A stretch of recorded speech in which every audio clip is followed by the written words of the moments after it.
Alors, nous sommes aujourd'hui le vendredi 30 avril 2004 et quelqu'un vient d'ouvrir la porte.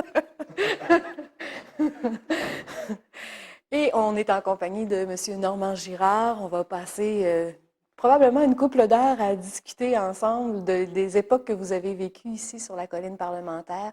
D'abord, je voudrais savoir, vous êtes originaire de quel endroit, M. Girard? Moi, je suis originaire de Roberval. Et c'est là que j'ai commencé dans le métier. Qu'est-ce qui vous a amené justement à ce métier-là, au métier de journaliste et Ah, à c'est la que je radio? m'occupais beaucoup. D'abord, j'étais curieux. Puis je m'occupais beaucoup des activités qui existaient dans cette ville-là, et particulièrement du sport. Et le quotidien du Chicoutimi, qui à cette époque-là s'appelait Le Progrès du Saguenay, m'avait demandé de leur faire des comptes rendus d'événements qui concernaient Roberval en tant que correspondant. Et le Saguenay-Loisirs, parce que je m'occupais encore plus de sport, me demandait de collaborer aussi avec la revue. Et de fil en aiguille, quand je faisais des choses pour Chicoutimi, j'allais les porter à la station radiophonique CHRL Lamberval. Je leur donnais, tout bonnement. Puis à un moment donné, ils se sont dit, ouais, mais ça, c'est rentable, les gens écoutent ça. Si on se donnait un service d'information général et sportif, ça serait peut-être avantageux pour nous. Alors, ils m'ont contacté puis ils m'ont demandé si ça m'intéressait de leur mettre sur pied un service d'information générale et sportif. Ce que j'ai fait. Et puis, c'est ça qui m'a amené dans le métier, pour répondre à votre question. Et ensuite, ben, comme à l'époque, la voix référence en matière de radio était le regretté Miville Couture de Radio-Canada, moi, je me suis rendu vite compte que je n'avais aucun avenir dans le journalisme radiophonique parce qu'avec la voix semi-voilée que j'avais, je ne pouvais jamais avoir quelque chose qui ressemblerait, ne serait-ce que de loin, à Miville Couture. Alors j'ai dit, bon, il y a peut-être une autre façon de faire carrière dans le journalisme que j'adorais, c'est d'aller apprendre le journalisme écrit. Et comme il n'existait pas de faculté ou de département de communication à nulle part, le seul endroit où on enseignait à des jeunes journalistes à devenir de vrais journalistes, c'était aux Nouvellistes à Trois-Rivières, où des anciens journalistes du Devoir, des anciens journalistes de l'ancien Canada euh, étaient retournés, puis où ils montraient aux jeunes toutes les facettes du métier de journalisme écrit. Et je me suis retrouvé là, j'ai appris là. J'avais déjà pas mal d'expérience, donc ça m'a donné une chance. Et ils s'en sont vite rendus compte avec le résultat qu'ils m'ont envoyé ouvrir un bureau pour leur journal à La Tuque, où j'ai été obligé d'apprendre à faire la photographie puis à la développer, où j'ai été obligé d'apprendre à mettre sur pied toute une série de camelots pour distribuer et vendre le Ah oui. journal, faire l'administration, puis en plus la photographie et la rédaction. Et je faisais ça par télétype à l'époque. J'étais relié à Trois-Rivières par télétype pour mes textes. Qu'est-ce que c'est un télétype? Un télétype, c'est l'ancien moyen de communication qui existait à la fin des années 50 puis au début des années 60, qui ressemblait à ce qu'on peut appeler le morse peut-être, l'ancien moyen de communication que les chemins de fer avaient. Là. Mhm. Voilà, c'était... Mais vous, c'était pas en morse. Il y avait quand Non, même non, un non, non, moi c'était clavier. écrit. OK. Moi c'était écrit, je pouvais me relire, puis ensuite, si j'écrivais bonjour, au moment où j'écrivais bonjour, ça s'écrivait bonjour à Trois-Rivières. Et à la fin des années 50, c'est là que j'ai connu M. Maurice Duplessis d'ailleurs, parce que les journalistes de Trois-Rivières étaient tellement habitués puis tannés d'aller le recevoir à chaque semaine quand il se présentait à Trois-Rivières, qu'à chaque fois qu'il arrivait un journaliste de l'extérieur, il lui donnait la commande d'aller couvrir M. Maurice Duplessis à l'école Monseigneur Saint-Arnaud, où il allait distribuer des dissous aux enfants. Il avait les deux poches de son veston pleines de dissous, puis il distribuait des dissous aux enfants. Alors, c'est comme ça là, que j'ai eu vraiment connaissance là, de la carrière politique de M. Duplessis, parce qu'après ça, il est décédé. Puis, bon, je suis allé couvrir ses funérailles pour le Nouvelliste et ça a été tout, parce que M. Antonio Barrette ensuite a été élu à la direction. Non, M. Paul Sauvé lui a succédé, mais c'était en hiver. Et M. Paul Sauvé est décédé 100 jours après. Et tandis que j'y suis, savez-vous qui a été le premier attaché de presse au Parlement de Québec? Je suis sûr que vous l'ignorez. Aussi invraisemblable que cela puisse paraître, c'est Jean Pelletier qui a été le bras droit du premier ministre Jean Chrétien, qui a été maire de la ville de Québec et qui, à ce moment-là, était à ce qu'on appelait le Canal 4 à Québec. Et qui avait fait son université en même temps que Jean Chrétien. C'est comme ça que même si l'un était libéral et l'autre conservateur, ils étaient plus qu'amis. Ils étaient de très grands copains. Donc, Jean Pelletier est journaliste et il devient attaché de presse. Ça a été le premier attaché de presse au Parlement de Québec pour Paul Sauvé. Mais il ne l'a pas été longtemps parce que Paul Sauvé était là 100 jours. Et le deuxième attaché de presse, celui-là que j'ai très bien connu, ça a été l'attaché de presse du premier ministre Jean Lesage, Denis Paré. Est-ce que c'est un journaliste, ça aussi? Denis Paré était un journaliste, oui, qui avait travaillé, qui arrivait du Soleil, je crois. Et, alors, c'est comme ça, là, mon métier. Là. Puis, justement, je vais revenir quand vous êtes arrivé sur la colline, mais puisqu'on parle des attachés de presse, qu'est-ce que vous avez comme relation avec des journalistes? Là, on vient de voir qu'il y a des journalistes qui deviennent attachés de presse, mais il y a des journalistes qui s'en vont en politique aussi. Qu'on pense à René Lévesque, qu'on pense qui l'autre, pas Pierre Laporte, Pierre Laporte, oui. C'était quoi vos relations quand un de vos collègues fait le saut en politique? Y a-tu Ben, au moment de la Révolution tranquille, les journalistes qui ont fait le saut en politique, c'est les deux que vous avez nommés. Et puis un peu plus tard, dans les années 60, c'était Yves Michaud. Les relations étaient bonnes parce qu'ils connaissaient notre métier très bien. Et puis nous, on connaissait aussi leur façon de se comporter, puis leur façon de penser. Alors, on savait qu'il y avait un certain nombre de choses qu'on ne pouvait pas dépasser quand on avait affaire à l'un ou à l'autre. Et puis, eux savaient qu'est-ce qu'ils pouvaient nous dire ou pas nous dire. Alors, les relations n'étaient pas des relations adultériennes, c'était des relations professionnelles. Je reviens donc, vous êtes à la TUC, vous écrivez pour le Nouvelliste, vous couvrez un petit peu là, tout ce qui se passe, mais à un moment donné, vous arrivez sur la colline au début des années 60 à temps partiel. Oui, ben, j'arrive à la tribune parlementaire ici pour la première fois lors de la première session du nouveau gouvernement Lesage pour remplacer un collègue de la presse, parce qu'il faut vous dire qu'à cette époque-là, Jean-Louis Gagnon, qui était à la presse, avait décidé d'ouvrir des sections du journal La Presse dans les régions. Et à Québec, il y avait un bureau qui était une vraie salle de rédaction avec 12 à 15 journalistes et puis un chef de bureau, un assistant chef de bureau dont j'étais. Ça veut dire que l'assistant chef de bureau, c'est lui qui fermait le journal. Donc, c'est lui qui rentrait le matin, puis c'est lui qui se couchait le plus tard.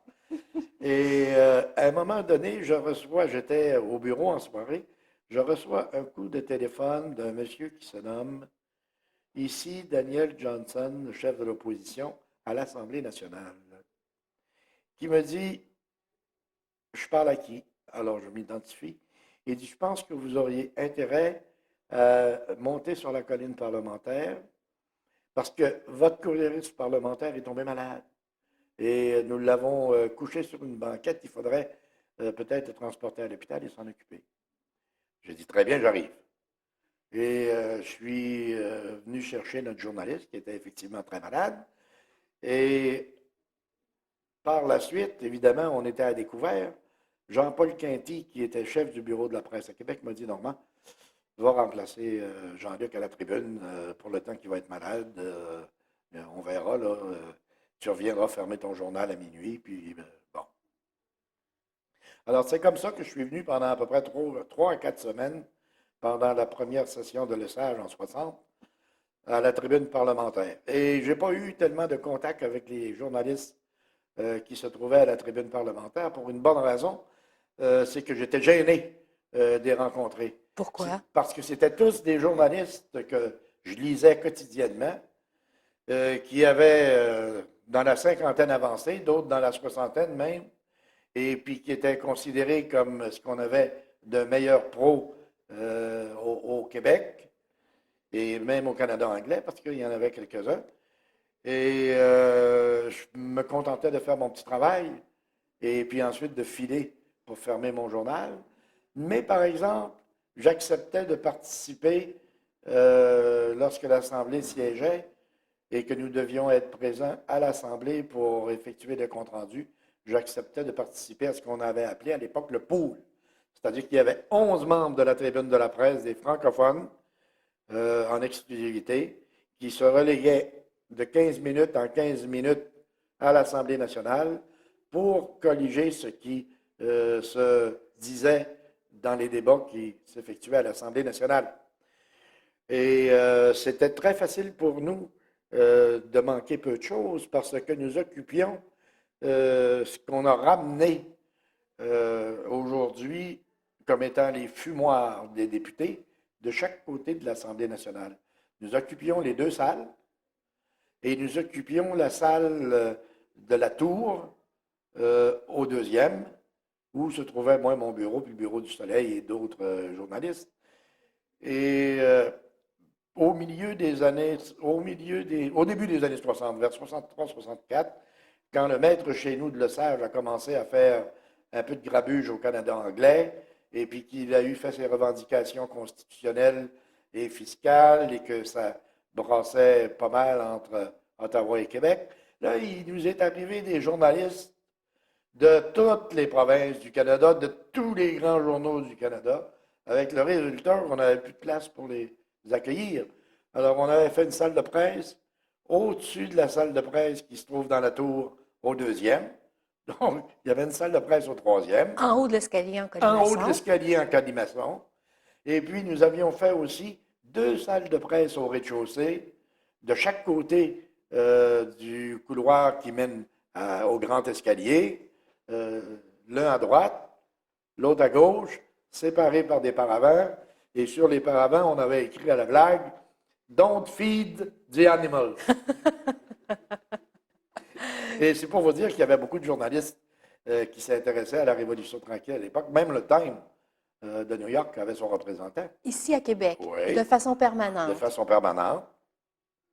Oui. Alors, au début des années 60, vous venez quelques semaines pour remplacer un collègue, mais après ça, vous revenez de façon permanente. Ben, c'est-à-dire qu'après ça, moi, je m'en vais avec Jean-Louis Gagnon fonder le Nouveau Journal à Montréal. Puis le Nouveau Journal, 9 mois après, fait faillite. Alors, je reviens à Québec, mais pour le Soleil. Et le Soleil me fait faire toutes sortes de petites choses. Puis à un moment donné, il m'envoie à la tribune parlementaire de l'Hôtel de Ville, où c'était le maire Wilfrid Hamel qui était en poste. Et François Trépanier faisait aussi, pour la presse, l'Hôtel de Ville. Alors, François et moi, on se rend compte qu'il y avait des petites choses qui ne fonctionnaient pas très bien. Et puis, en plus, il y avait le Progrès civique avec Gilles Lamontagne, qui venait de prendre pied à l'Hôtel de Ville en tant que chef de l'opposition. Et bon, on se met à fouiller, principalement à la cour municipale. Et on découvre tellement de choses, puis on publie tellement de choses qu'à un moment donné, le gouvernement n'a pas le choix que de décréter une enquête royale sur l'administration de la Cour municipale de Québec. Bon, un problème de régler. On entreprend après ça de scruter l'administration générale de la Ville de Québec, puis on découvre encore un paquet d'irrégularités qu'on publie et qu'on met en exergue et on revient. Le Sage décrète une enquête royale, la deuxième, sur l'administration générale du maire Wilfrid Hamel. Et puis là, Trépanier et moi, on s'emploie à scruter le département des travaux publics de la Ville de Québec, où il s'en passait encore des plus belles. Et puis, j'étais en train de faire ce travail-là quand à un moment donné, j'ai reçu un coup de téléphone de mes patrons au Journal de Québec, le journal Le Soleil, qui me demande à leur bureau, j'y vais, puis c'est pour me dire, écoute, on a pensé à toi pour remplacer notre courriériste parlementaire qui a accepté d'aller remettre sur ses rails le journal des débats. C'était M. Massicotte. Alors, j'ai dit, écoutez, je vais y penser et puis je vais vous donner une réponse. Alors, je pars pour me rendre au vestiaire pour prendre mon manteau. Le chef des nouvelles arrive en arrière de moi et puis il dit, écoute, Normand, si j'étais de toi, je ne penserais pas trop longtemps si tu veux monter dans la hiérarchie du Soleil. Alors, je retourne à l'hôtel de ville, à la tribune. Puis j'appelle mon épouse, puis je lui fais part de ça. Elle dit, écoute, c'est ta carrière, tu n'as pas le choix. Elle dit, je comprends que je vais passer le reste de ma vie tout seul, mais vas-y, il faut manger. Alors, je les ai rappelés, puis je leur ai dit que j'acceptais. Et c'est comme ça qu'en 63, je suis arrivé ici pour le journal Le Soleil d'une façon permanente. Et je n'y ai plus bougé jusqu'à ma retraite au début de 2002 ou à la fin de 2001. Vous avez juste changé de média, mais vous êtes resté J'ai ici. juste changé de média parce que il y avait un défi extraordinaire à relever. Et puis, je n'ai jamais été trop heureux. Malgré tout ce qu'on me disait de mal sur M. Pierre Péladeau, sur les 3 S et sur tout ce qu'on voudra, j'ai dit, ces gens-là, de deux choses l'une. Ou bien c'est un génie, on l'envie, puis on le décrit à cause de ça. Ou bien c'est vrai, et puis c'est un foutu bonhomme. Mais il n'y a rien qu'une façon de le savoir, c'est d'aller voir.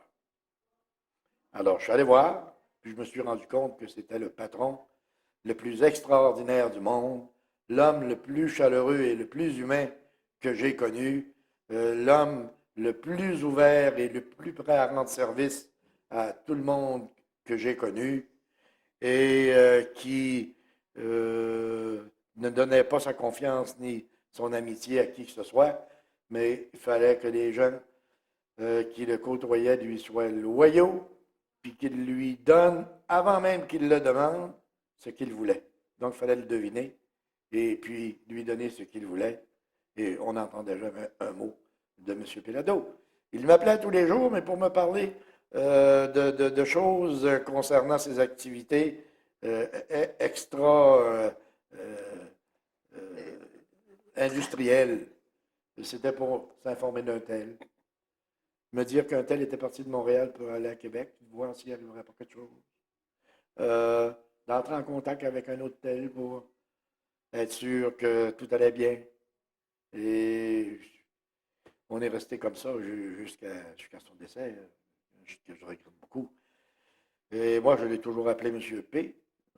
C'était pas un patron, je le considérais comme un ami. Et puis ses deux fils actuels, Éric et Pierre-Carl, j'ai connu ça en culotte courte. Et je ne peux pas dire que je les déteste. Je les ai connus comme petits gars. Alors, qu'ils fassent aujourd'hui la politique qu'ils veulent dans leurs entreprises, c'est de leur affaire. Moi, je m'occupe de ça. Ils ne vous appellent pas pour vous demander des conseils. Ils ne m'appellent pas pour me consulter, ils ne m'appellent pas pour me critiquer, ils ne m'appellent pas pour rien. Quand vous êtes revenu de façon permanente pour Le Soleil sur la colline parlementaire, est-ce que c'était encore, parce que vous aviez quoi, la jeune trentaine? Oui, au début, je pense, la trentaine. Est-ce que c'était encore, malgré tout, ce que vous aviez connu quelques années auparavant, c'est-à-dire des journalistes émérites, plus avancés dans leur carrière? C'était encore pareil, parce qu'il faut que je vous explique que, disons jusqu'aux années 60, du début du siècle aux années 60, 65, les journalistes qui étaient assignés à la tribune parlementaire de Québec ou bien d'Ottawa étaient des journalistes chevronnés qui avaient été évalués dans tous les stades des formes d'information qu'on leur faisait faire dans leur journal et que l'on considérait comme étant des vedettes en puissance et des vedettes déjà établies. Mais parce qu'il y en avait d'autres en avant, ne pouvaient pas aller ailleurs. Alors, on choisissait parmi les meilleurs de la salle de rédaction pour les assigner à la tribune parlementaire ou bien d'Ottawa ou bien de Québec, là où se prenaient les décisions les plus importantes pour la société canadienne et la société québécoise. Ces gens-là avaient fait tout ce qui concernait la société proche. Donc, ils étaient au courant de tout. Quand ils arrivaient à Québec ou à Ottawa, ce n'était qu'une continuité pour eux d'assumer le compte-rendu des événements qui concernaient plus spécifiquement la population, les citoyens, les payeurs de taxes. Donc, c'est pour ça que moi, j'étais un peu gêné quand je suis arrivé, parce que de voir ces bonzes qui naviguaient là-dedans comme des poissons dans l'eau, ça me subjuguait et puis en même temps, ça me gênait. Et quand je suis arrivé, c'est encore comme ça que cela existait. La Tribune de la presse était une corporation. Pour y être accrédité, il fallait d'abord avoir l'assentiment de ses pairs, c'est-à-dire des autres membres de la Tribune qui étaient membres de la corporation, et puis aussi, de façon occulte, des chefs politiques. Et je dois pas rien cacher, là. Je dois vous dire que les chefs politiques, premiers ministres et chefs de l'opposition, avaient des lignes directes avec les dirigeants de nos journaux. Et si on publiait quelque chose qui les incommodait, qui leur déplaisait ou qui ne faisait pas leur affaire, c'est pas long qu'on recevait un coup de téléphone de notre patron, mais on savait d'où ça venait. C'est parce qu'il avait reçu un coup de téléphone d'ailleurs. Alors ça nous évitait aussi, d'un certain côté, c'était pas bon parce que c'était de l'influence politique directe sur l'exercice de notre métier. Et d'un autre côté, ça nous incitait à être prudents et puis à éviter de mal citer des hommes politiques qui s'exprimaient. Et à cette époque-là, on disait que les journalistes étaient la cible souvent de pots de vin. Est-ce que c'est vrai? Moi, j'ai connu un seul pot de vin que j'ai reçu et accepté et conservé. C'est lors du lancement de la campagne officielle de l'ancien premier ministre Antonio Barrette à Joliette en 1960. Nous étions dans un théâtre et en avant du théâtre, il y avait une très grande table où tous les journalistes et photographes étaient assis. Et puis, à un moment donné, il y avait quelqu'un de l'entourage du premier ministre puis de l'Union nationale qui était passé derrière chacun des membres de la presse qui étaient assis à la table et qui mettaient quelque chose dans leur poche de veston. Moi, j'ai reçu quelque chose dans ma poche de veston. Je viens pour le sortir. Mon photographe qui est assis à côté de moi et qui a beaucoup plus d'expérience que moi m'a dit, non, non, touche pas à ça, on gardera ça dans l'auto. Alors, la cérémonie se déroule, et puis quand on vient à l'auto, je m'empresse de mettre la main dans ma poche, j'ouvre l'enveloppe, j'avais 50 $. Alors, Roland Lemire dit, t'as fait une bonne journée. Je dis, bah, en tout cas, ça commence bien. Lui, il met la main dans la sienne, sa poche, sort son enveloppe, déchire l'enveloppe, puis il me montre ça. Il y avait un beau 100 $. Et avec le sens de l'humour qui le caractérise, qui le caractérisait parce qu'il est décédé, Roland me dit, tu vois, Normand, une photo, ça vaut 1000 mots. Mais bon, Mais après ça, j'ai plus eu aucune autre connaissance de remise de pots de vin. Je sais que ici, à la tribune parlementaire, à l'époque des fêtes, c'était une tradition. On recevait alternativement du premier ministre et du chef de l'opposition un petit cadeau. Des fois, c'était un stylo, des fois, c'était un agenda, mais ça ne dépassait jamais ça. Et puis ensuite, il y avait le conseil législatif qui existait à l'époque, qui lui versait une subvention annuelle de 1500 $ à la tribune de la presse pour ses fêtes de fin d'année. Alors, il y avait un dénommé Dominique Clift, un excellent journaliste et écrivain, qui travaillait pour le Montreal Star, qui, à un moment donné, dans une réunion avec moi, j'ai proposé qu'on abolisse la souscription. Il m'a appuyé, et après un long débat, parce qu'il y en a qui n'étaient pas trop contents de voir partir ça, ça a été adopté. Et à partir de ce moment-là, on n'a plus reçu de subvention du Conseil législatif. Mais à cette époque-là, il y avait aussi deux choses qui se produisaient qui étaient assez intéressantes pour les journalistes. Puis là, je ne sais pas qui payait, je sais que moi, ça ne m'a pas coûté cher. il y avait une réunion alternative annuelle des membres de la Tribune de la presse de Québec et des membres de la Tribune de la presse de Queen's Park En à Ontario. Toronto. Et on allait à Toronto sur le bras des contribuables ontariens. Et puis les journalistes de Toronto, quand ils venaient ici, probablement qu'ils venaient aussi sur le bras des contribuables québécois payés par le gouvernement. Et cette tradition-là s'est estompée, je pense, vers 1965-1966. Je sais qu'elle n'existait plus quand Maître Daniel Johnson Père a pris le pouvoir en 1966. Mais il y avait une autre tradition qui existait, c'était celle de la partie de pêche annuelle dans ce qu'on appelait autrefois le parc des Laurentides, qui est maintenant la réserve faunique des Laurentides. Le premier ministre nous recevait à chaque année pour une partie de pêche d'une fin de semaine au gîte, dans la réserve faunique des Laurentides. Le sage l'a fait pendant son mandat et M. Johnson l'a fait la première année de son mandat et puis ensuite, il a mis un terme à ça. Alors, ça n'existe plus depuis ce temps-là. Et ça, ce sont les choses les plus près là, qui pouvaient, disons, entretenir la convivialité entre les journalistes et les politiciens que j'ai connus. Plus évidemment le fait qu'après chaque fin de séance, à 6 heures, on pouvait aller prendre un verre, l'apéritif, avec les députés, au bureau du président derrière le trône.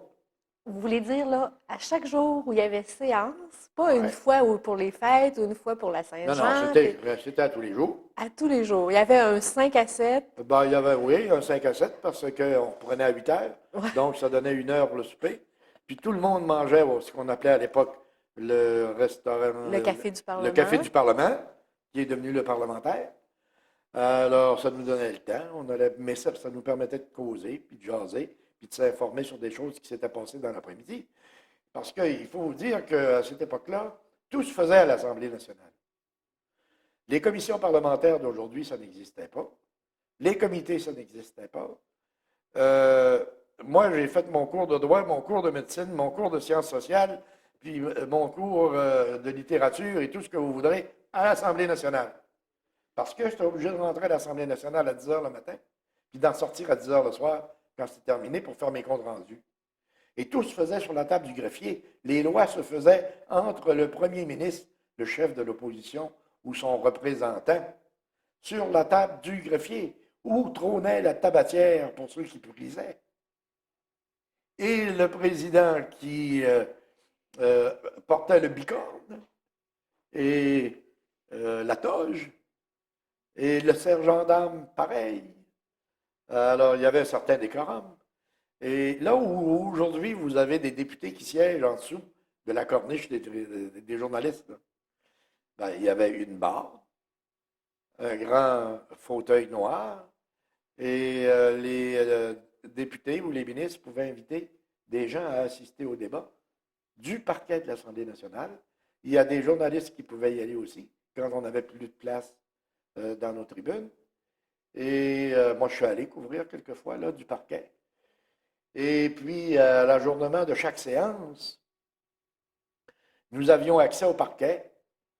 Le premier ministre nous attendait pour qu'on lui pose des questions sur ce qui nous avait, ce que nous n'avions pas tout à fait bien compris, ou sur des prolongements qu'on voulait avoir sur ce qui s'était discuté.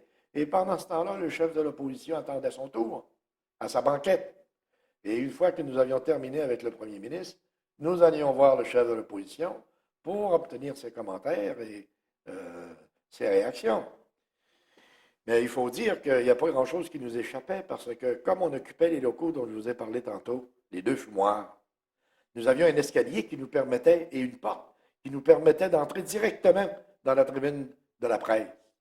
Alors, dès qu'on entendait des éclats de voix, oups, on prenait l'escalier et on montait. On allait voir ce qui se passait. Ça prenait une seconde. On perdait rien, on était rendu. Et les députés puis les ministres qui sortaient pour aller au café du Parlement ou pour aller ailleurs, ben, ils étaient obligés de passer devant les deux portes des fumoirs. C'était juste des portes battantes. Alors, quand on était dans le couloir ou même dans nos chambres, on entendait les éclats de voix de ce qui se passait à l'Assemblée nationale. Donc, je veux vous dire ça parce que ça a tellement changé aujourd'hui que moi, quand, au début des années 60 et même au milieu des années 60, quand je faisais la couverture de l'Assemblée nationale, il n'y a pas un détail d'un problème d'une des localités les plus éloignées du Québec que j'ignorais. Parce que l'étude des crédits se faisait à l'Assemblée nationale à tour de rôle par ministère. Donc, quand il y avait un problème dans un comté, le député le soulevait. Donc, on était au courant, puis on était au courant de la réponse du ministre. Donc, on pouvait tout de suite déterminer si ça valait une nouvelle. Si, par exemple, ça concernait, disons, Compton, ben là, j'y touchais pas, parce que le soleil n'allait pas à Compton. Mais si ça concernait le Saguenay, j'y touchais, parce que nous allions au Saguenay, le soleil. Et évidemment, toute la grande région de Québec et du bas du fleuve et de la Gaspésie. Donc, il y avait cet avantage-là qu'on pouvait informer mieux la population que ce qui se fait aujourd'hui. Aujourd'hui, parfois, on étudie les crédits parlementaires dans 4 commissions différentes. Je ne dirais pas qu'il n'y a pas un seul journaliste qui y va, mais il y en a peut-être un ou deux. Et encore, on va prendre une entrevue avec le porte-parole de l'opposition, puis le porte-parole du gouvernement, puis bonjour, la journée est faite, mais tu ne sais pas ce qui s'est passé, puis tu ne sais pas ce qui s'est dit, et puis tu ne sais pas où sont les problèmes, puis tu n'en parles pas non plus. Alors, moi, je trouve que par rapport à ce qui existait à l'époque, il y a eu vraiment une détérioration de l'information administrative et législative au cours des 3 dernières décennies. Moi, j'ai connu 40 ans, donc je pourrais dire que la première décennie, on faisait encore du compte-rendu presque intégral. Et après ça, ben, ça a été tranquillement la dégradation. Et à cette époque-là, nous avions accès de façon illimitée à tous les endroits dans le Parlement. Et dans l'édifice Pamphile-Lemay et dans l'édifice Honoré-Mercier se logeaient les principaux ministères. Alors, comme nous étions parqués, pour employer un beau terme canadien-français, anglophone, tout près de l'Assemblée nationale, nous n'avions qu'à traverser l'Assemblée nationale pour nous rendre par le petit tunnel qui existe, hein, à l'édifice Pamphile-Lemay, où se trouvait le ministère des Affaires fédérales provinciales à cette époque-là, et où se trouvait le conseil exécutif, et où nous avions notre antichambre qui nous servait de salle de conférence de presse, où le conseil des ministres avait lieu à chaque semaine. Et puis, dans l'édifice Honoré-Mercier, il y avait le ministère de la Justice, le ministère des Finances, les bureaux du premier ministre et ses adjoints et tout ça. Donc, on avait accès, autrement dit, au cœur de la machine administrative. Donc, nous avions beaucoup plus de facilité pour travailler que maintenant, parce que non seulement on vivait à proximité des parlementaires, mais on pouvait les joindre sans aucune entrave dans leurs locaux de travail. Il n'y avait pas de filtre, il n'y avait pas de Il n'y avait pas de sécurité. filtre, il n'y avait pas de sécurité, il n'y avait pas encore d'attaché de presse, il n'y avait pas encore d'attaché politique. Bon, ils venaient tous au Café du Parlement.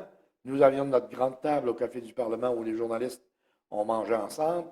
Les ministres prenaient les autres tables, les sous-ministres également. Alors, on pouvait se lever, aller parler à un ministre, s'informer d'une question qui nous intéressait. Il nous donnait, et il n'en prenait jamais ombrage. C'était inscrit, si vous voulez, dans le protocole de travail régulier. Et ça a duré jusqu'à l'arrivée de l'Union nationale en 1966.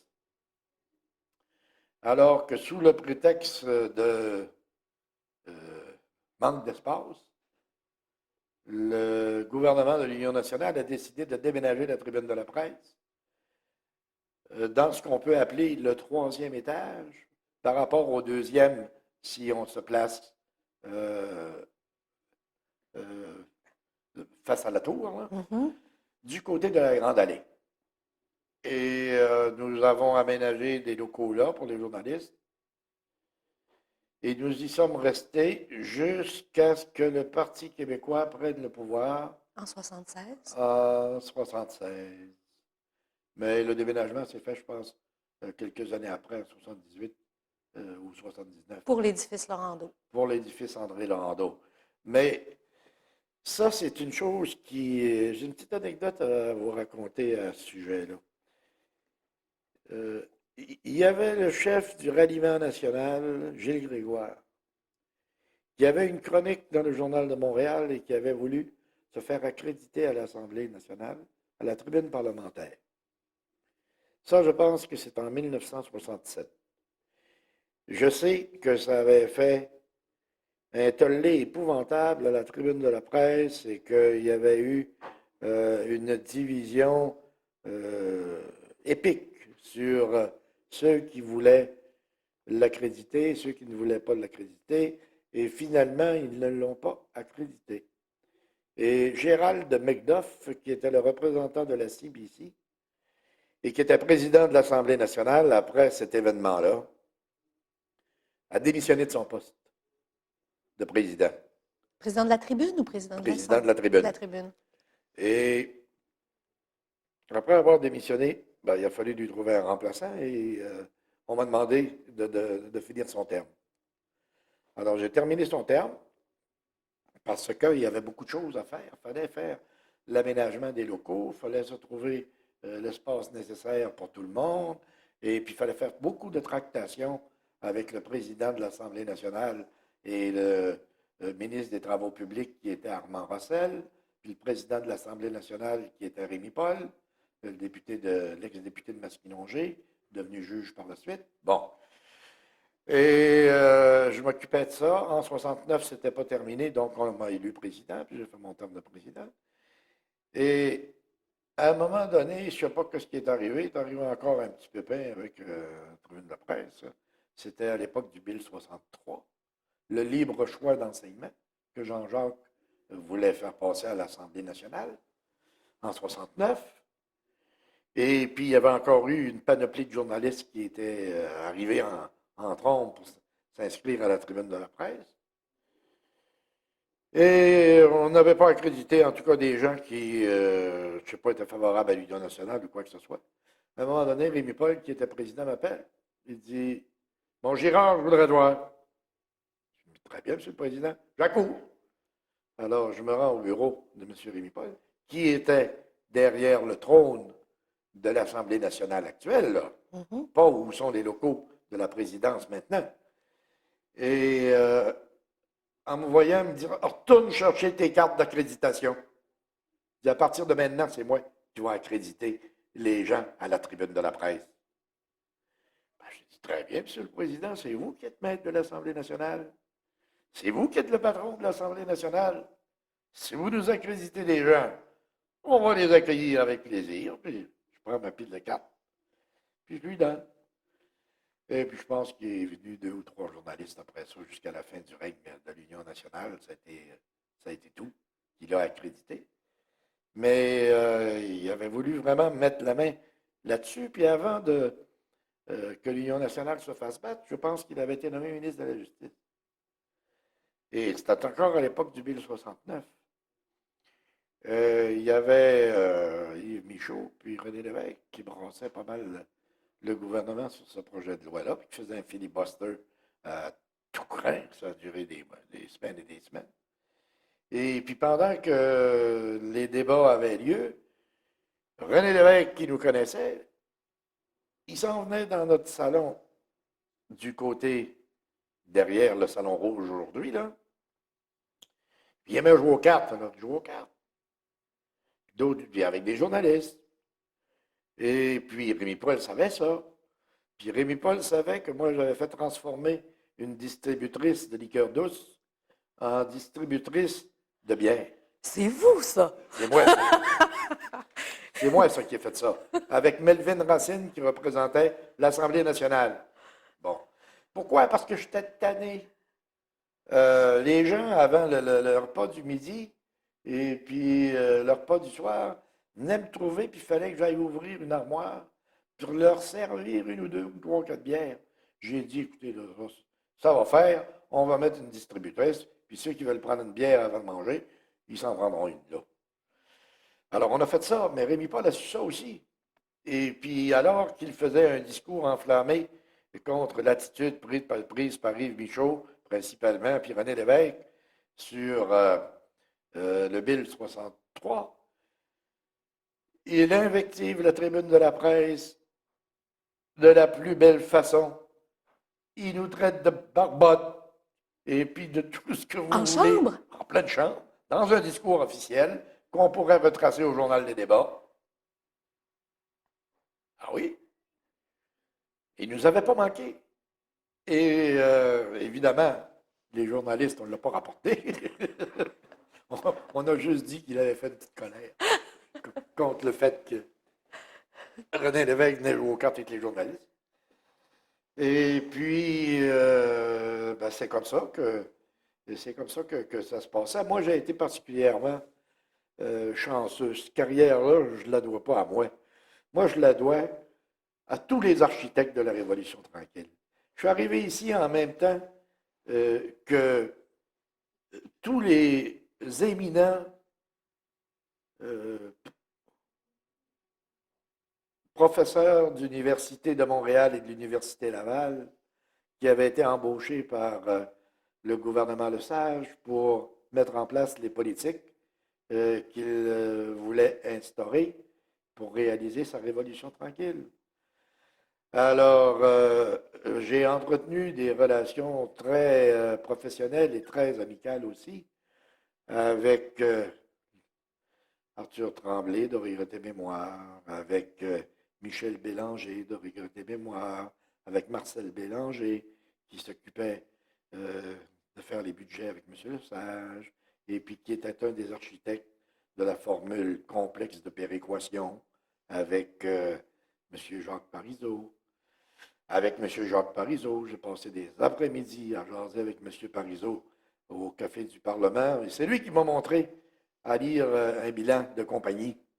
Parce que la finance, on n'enseignait pas ça dans nos écoles. Alors, il n'y avait pas un journaliste qui s'occupait d'économie puis de finance à la tribune de la presse. Il ne connaissait pas ça. Alors, moi, je me suis tout fait expliquer ça puis montrer ça par M. Parizeau. Puis une bonne fois, quand il a été ministre des Finances, j'avais fait un article où j'avais démoli pas mal ses prétentions. Et puis, son attaché de presse m'avait appelé, il m'avait dit, non, patron, pas trop aimé telle affaire, telle affaire. Ben, j'ai dit, tu diras à ton patron que c'est lui qui m'a montré ça.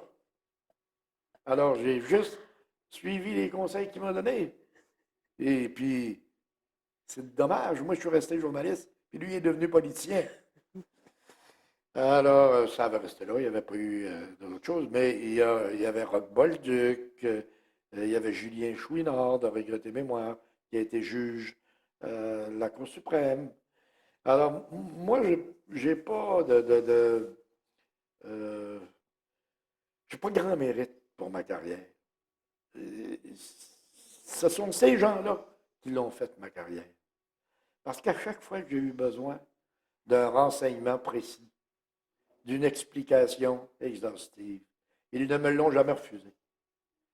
Au début des luttes constitutionnelles du gouvernement Lesage, par exemple, puis lui, il vit encore, il pourrait en témoigner, j'ai passé des journées dans le bureau de Claude Morin, alors qu'il rédigeait les mémoires qui allaient être ultérieurement présentées dans les conférences fédérales provinciales.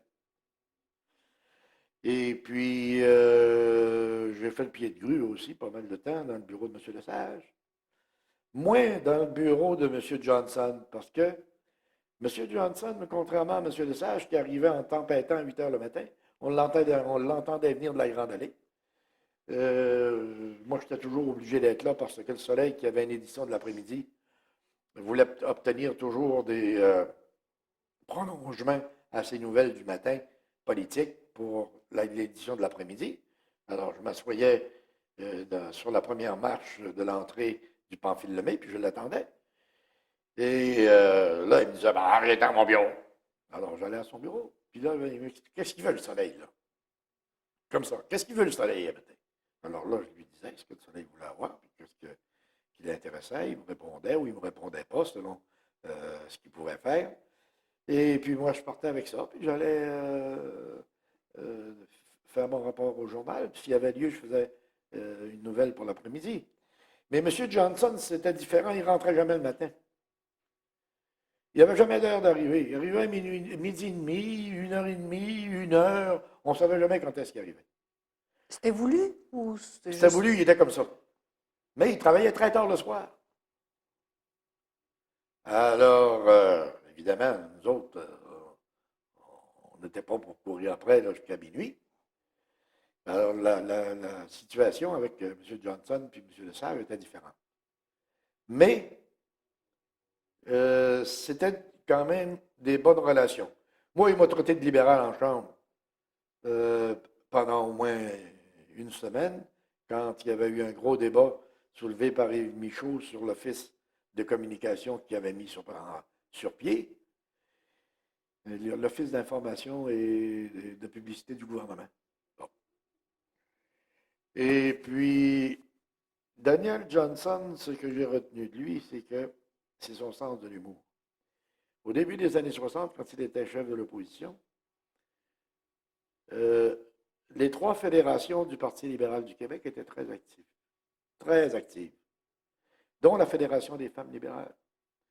Puis quand il parlait de la Fédération des femmes libérales par rapport aux propositions qu'elle faisait au gouvernement à son gouvernement qui était au pouvoir, Johnson en chambre l'appelait les tricoteuses de la Révolution.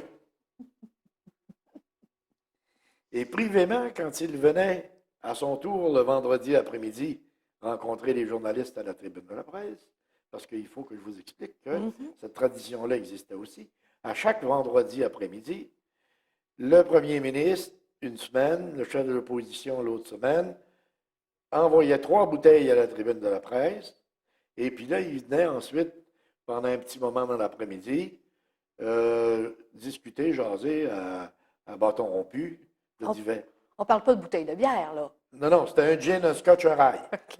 Et puis beaucoup d'eau. Et il venait à tour de rôle. Et privément, quand il parlait de M. Lesage et de son épouse, qui s'appelait Corinne, il l'appelait la Corinne parlementaire. Il y avait un sens de l'humour assez particulier, M. Johnson. À quel moment ça a changé, cette relation-là? Parce que il n'y avait pas de hot room. Quand vous nous parlez que vous alliez sur le parquet après les séances, questionner le premier ministre, c'était le hot room qui était là. Mais à quel moment ça a changé? C'est devenu, il me semble que maintenant, ça paraît beaucoup plus formel. Il faut passer par les attachés politiques, les attachés de presse, demander des rendez-vous. Ça existait encore pendant un moment sous Robert Bourassa, après 70. Mais avec le temps, le nombre d'attachés politiques et d'attachés de presse se sont multipliés, se sont développés. Et puis, le système de sécurité à l'Assemblée nationale s'est renforcé après la crise d'octobre. Et moi, je dirais que c'est après la crise d'octobre 70 que le fait pour les journalistes de circuler librement partout dans les 3 édifices là, a été freiné. Il y a eu beaucoup plus d'agents de sécurité. D'abord, il y a un corps de sécurité qui a été mis en place à l'Assemblée nationale. Et ça, c'est après la crise d'octobre. C'est pas en 84 après l'ortie. Non, c'est après la crise d'octobre. Aux alentours. Là. OK. Aux alentours. Et puis, non, après la fusillade de l'ortie, ça a été les cartes d'identité et puis les contrôles mécaniques, là, la porte électronique dans laquelle il faut que tu passes, et puis ainsi de suite. Ça a été après la fusillade de l'ortie. Mais à venir jusque-là, on pouvait encore circuler assez librement. Sauf que on ne pouvait plus avoir aussi facilement accès au bureau du premier ministre qu'autrefois parce que ce que Daniel Johnson père avait fait construire comme étant, écoutez ça, ses attachés, ses adjoints appelaient ça le palais présidentiel. Le bunker qui a été inauguré par Robert Bourassa. Donc là, pour avoir accès au ministre, puis au premier ministre, aux séances du Conseil des ministres, il fallait se vêtir, sortir, traverser la grande allée, se rendre au bunker, faire la même chose pour revenir, et ainsi de suite.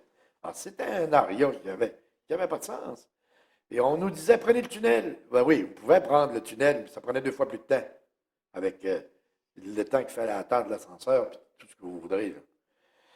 Alors, ça a commencé à se dégrader là. Puis en 1976, quand le Parti québécois est arrivé au pouvoir, ça s'est continué comme ça. On n'avait pas plus accès au bunker que maintenant. Et puis, il y avait des négociations qui se sont amorcées sous prétexte de manque d'espace pour transférer la tribune de la presse dans l'édifice André Laurendeau. Mais on a su par après que les négociations qui se faisaient étaient principalement suscitées par la Société Radio-Canada, dont les locaux étaient à Place Québec, et puis qui voulait s'en venir dans le Laurendeau, prendre un étage du Laurendeau, de façon à payer moins cher de location et de façon à se faire payer un paquet d'ameublement par le gouvernement, tout en payant un bail, bien sûr. Et c'est comme ça qu'on a été déménagé dans l'édifice André Laurendeau. Et à partir du moment où on a été dans l'édifice André Laurendeau, pour ce que j'en ai connu, on était coupé de tout. Moi, quand je rencontrais un ministre, je lui demandais le nom de sa secrétaire. Et je lui demandais de dire à sa secrétaire que si je l'appelais, de bien vouloir me passer l'appel à son ministre. Et je ne faisais pas affaire avec les attachés politiques et les attachés de presse. J'appelais la secrétaire du ministre. La secrétaire du ministre me connaissait. Elle disait au ministre que j'avais appelé. Si le ministre pouvait me prendre, il me prenait tout de suite. S'il ne pouvait pas me prendre, il me rappelait plus tard. Et c'est comme ça que j'ai pu maintenir une qualité d'information qui était un peu différente de celle des autres.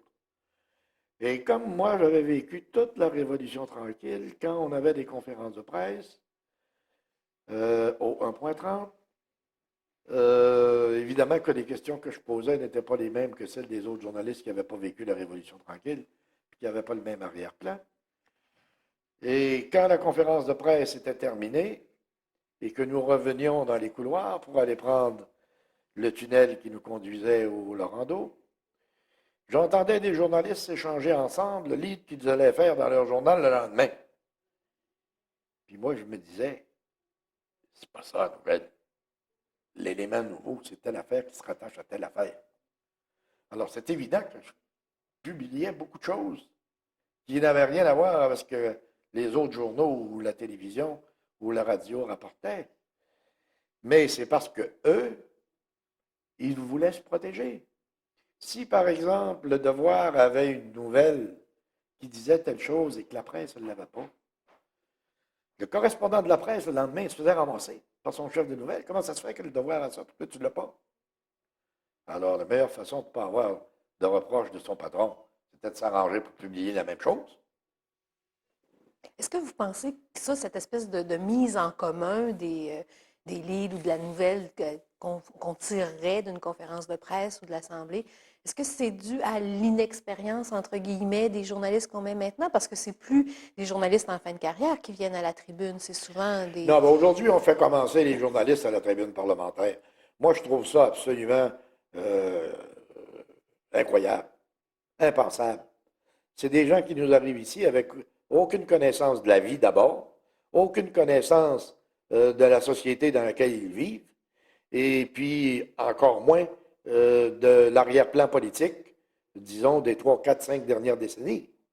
Et comment voulez-vous que ces gens-là donnent une information juste, équilibré, factuel, dans le bon contexte, quand ils ne le connaissent même pas, le contexte. Moi, je ne les blâme pas. Moi, je blâme les dirigeants des moyens d'information qui ne prennent pas la peine de songer à l'importance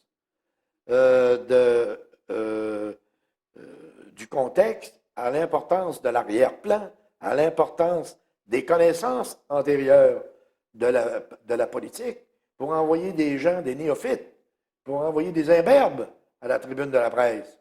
Moi, j'ai connu des barbus. Et puis, les barbus, ils me gênaient parce qu'ils en savaient trop par rapport à ce que moi, je savais.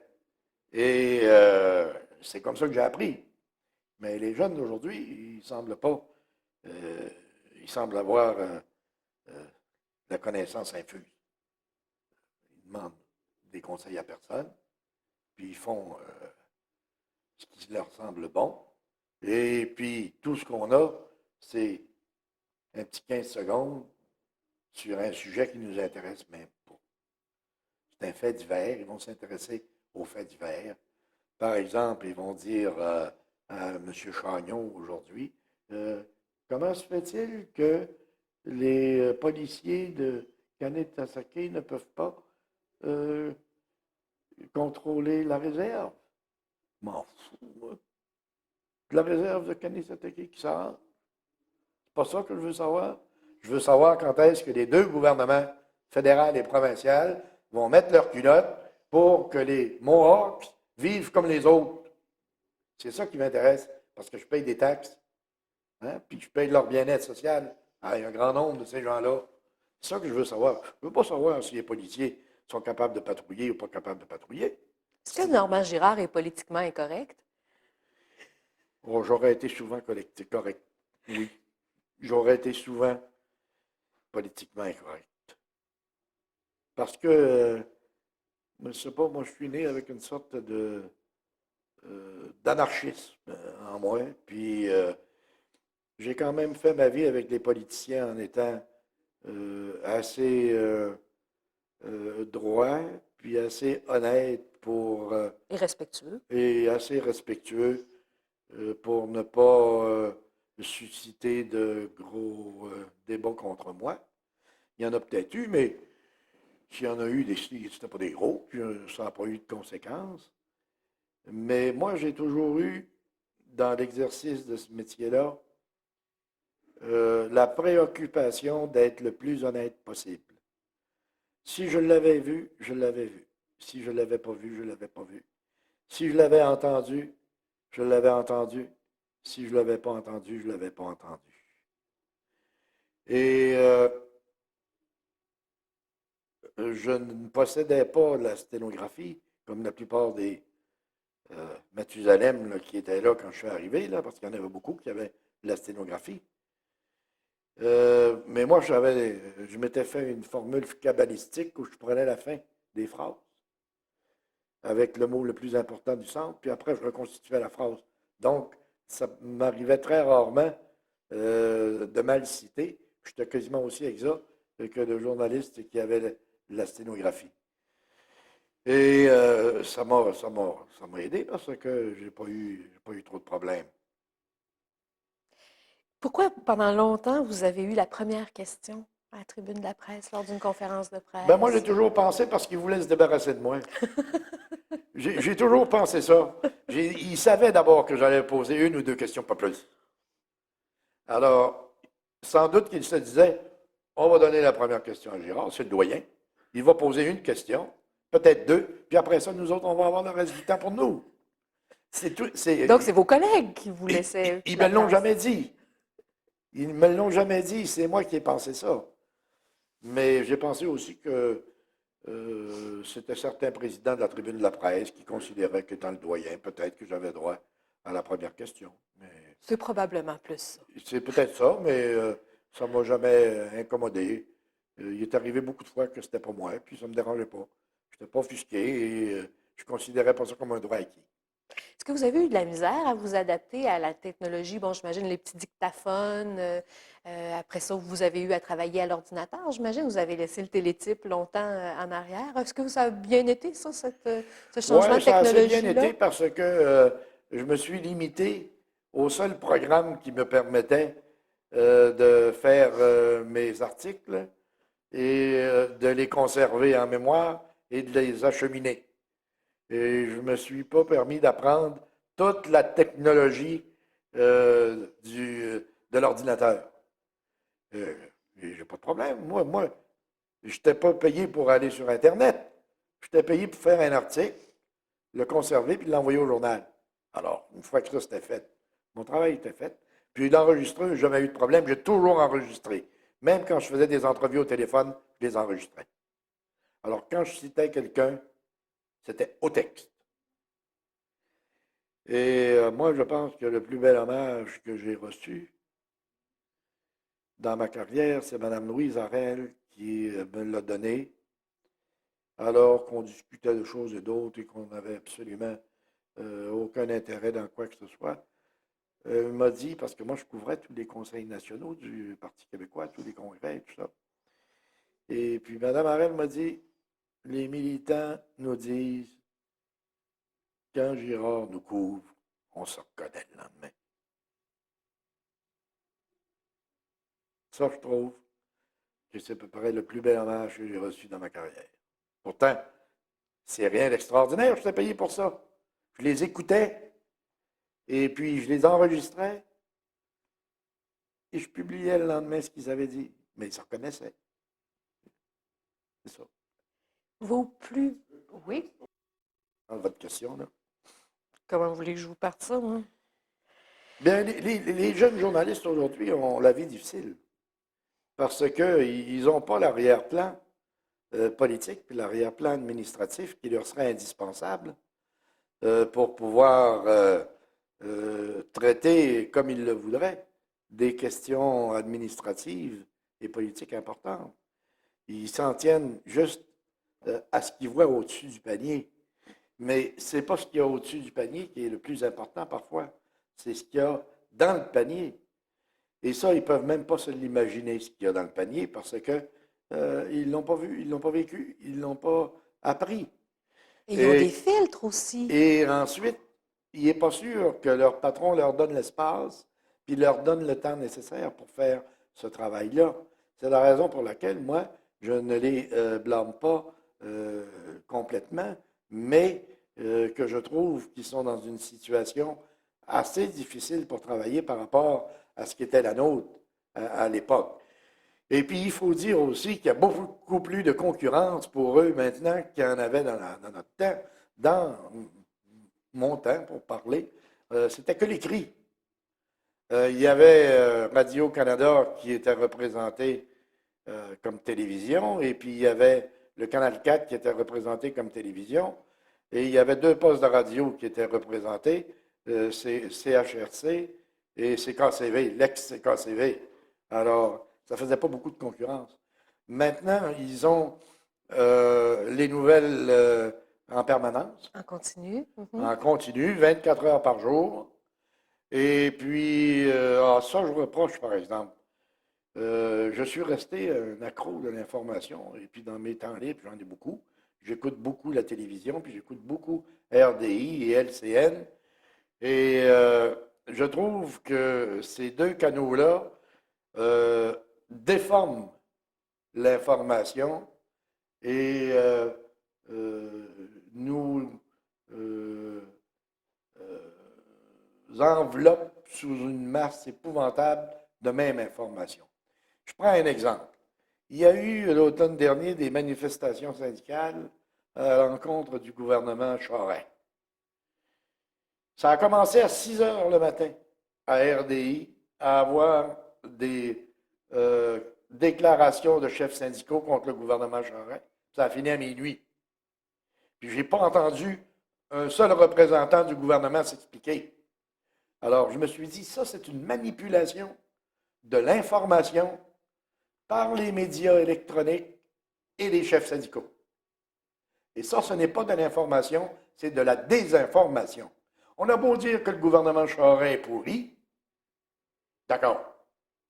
Mais est-ce qu'il est pourri partout? Est-ce qu'il est pourri tout le temps? Puis est-ce qu'il fait rien que des mauvaises choses? Moi, le gouvernement Charest a pris le pouvoir, ça n'a rien changé dans ma vie. Puis je parle à mes voisins, là, parce qu'on commence à sortir dehors. Et ça n'a rien changé dans leur vie non plus. Mais quand tu prends la télévision, puis que tu écoutes les reportages, puis les 15 secondes, tu jurerais que le Québec est à feu et à sang et que tout le monde a perdu des choses avec l'arrivée du gouvernement Charest. C'est exactement le même maudit phénomène qui se produit pendant les campagnes électorales. Pendant les campagnes électorales, ces pauvres journalistes de la télévision sont obligés d'attendre le lever du chef avec qui ils font la campagne pour lui poser une question, pour que ça roule. Il lui pose une question sur un sujet qui n'est pas un sujet de politique profonde. Ça peut concerner une déclaration de n'importe qui la veille, là. Ben, alors, il se renvoie les déclarations par déclaration, puis tu ne sais pas ce qui se passe. Bon. Et là, les journaux qui couvrent, en même temps que ces journalistes de l'électronique, sont obligés d'en faire état. Parce que s'ils n'en font pas état, ils vont se faire taper sur les doigts par leur patron, parce que leur patron va dire, écoute, comment ça se fait que tu n'as pas ça, je l'ai entendu à la télévision. Mais ça ne veut rien dire. Autrefois, madame, quand nous faisions une campagne électorale, si une journée nous faisions le titre avec le premier ministre et le papier en première page, le lendemain, ça allait automatiquement au chef de l'opposition à la même place et à la même grandeur. C'est les patrons qui décidaient ça ou C'est c'est vous? les patrons qui décidaient ça puis qui nous donnaient instruction si, par exemple, on faisait un budget. On faisait la manchette du lendemain avec le contenu du budget. Et ça, c'était en première page. Le lendemain, c'était la réplique du chef de l'opposition. On faisait le même traitement pour le chef de l'opposition. Première page, 8 colonnes, article, même longueur qu'on avait donné au premier ministre le lendemain. Pendant les campagnes électorales, c'était exactement la même chose. Pendant les campagnes électorales, on suivait les discours des chefs. On ne surveillait pas la plure de banane. S'il y avait une plure de banane qui se présentait, on en parlait. Mais on ne faisait pas toute la journée, toutes les demi-heures, avec la plure de banane. On couvrait le discours, on faisait le discours. Le journaliste qui était affecté au chef de l'opposition faisait exactement la même chose avec ce que le chef de l'opposition avait déclaré pendant sa campagne. Avec le résultat que tu prenais ton journal, tu avais ce que le premier ministre avait déclaré dans sa journée de campagne, puis tu avais ce que le chef de l'opposition avait fait valoir comme contrepartie au gouvernement sortant dans sa campagne. Et ça, c'était du journalisme équilibré. Aujourd'hui, il n'y a rien qui se publie ni dans les journaux, ni qui se dit à la télévision du fond des campagnes électorales. J'ai vu, par exemple, des gens afficher des macarons. On n'a pas voté pour ça. On n'a pas voté pour ça. Vieille chemise de bord aux chaises. C'était connu depuis 2 ans, le programme du Parti libéral. Et puis, il en a parlé pendant toute la campagne électorale. Puis, il a été critiqué pendant toute la campagne électorale sur ses promesses par le chef de l'opposition, Bernard Landry. Puis, on n'a pas voté pour ça. C'est que ça n'a pas été dit. Ça n'a pas été rapporté, ce qui s'est dit pendant la campagne électorale, d'un côté comme de l'autre. Et puis, en plus, ils ont failli faire boycotter complètement la campagne électorale de Bernard Landry, tellement ils l'ont harcelé de questions sur des peccadilles et des broutilles, alors que lui, il y avait des choses à faire valoir sur le fond. On ne touche plus au fond. Les partis politiques, avec l'avènement de l'électronique et avec l'avènement de l'information continue, ont complètement perdu le contrôle de leur campagne électorale et le contrôle de leur information. On dit, le message du gouvernement passe pas. Je comprends que le message du gouvernement passe pas. Tu ne l'entends jamais. Tu suis les postes de télévision, là, ben, tu vas avoir un commentaire de l'opposition dans un scrum derrière le trône, mais tu n'as jamais personne du gouvernement qui vient dire qu'est-ce qu'ils ont fait ou pourquoi ils ont fait ça. Alors, comment tu veux avoir une idée de ce qui se passe? Tu n'as pas les deux côtés de la médaille, puis tu n'as rien que le superficiel. Moi, je dis que si j'étais un stratège politique,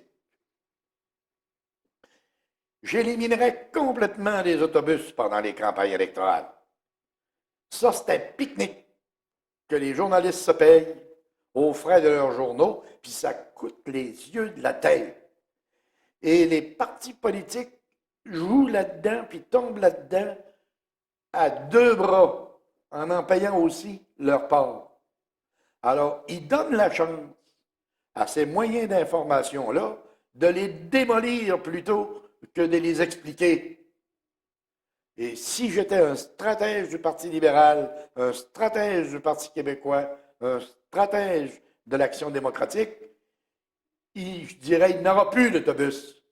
Si vous voulez couvrir le premier ministre, arrangez-vous pour le couvrir, il va être là à tel endroit, à telle heure. Et puis si vous voulez couvrir le chef de l'opposition, il va être là à tel endroit, à telle heure. Déplacez-vous pour aller le couvrir. Comme on faisait autrefois. Autrefois, c'est exactement ce que nous étions obligés de faire. On faisait la couverture des campagnes électorales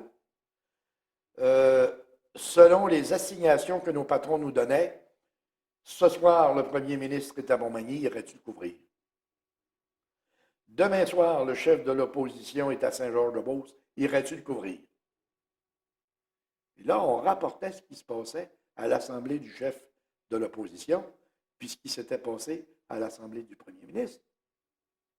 S'il avait été aux toilettes dans l'avant-midi, là, on n'avait pas fait 24 heures là-dessus. Mais qui est à blâmer? Le public qui gobe ça? Les journalistes qui imposent ça? Ou les attachés politiques qui jouent cette game-là?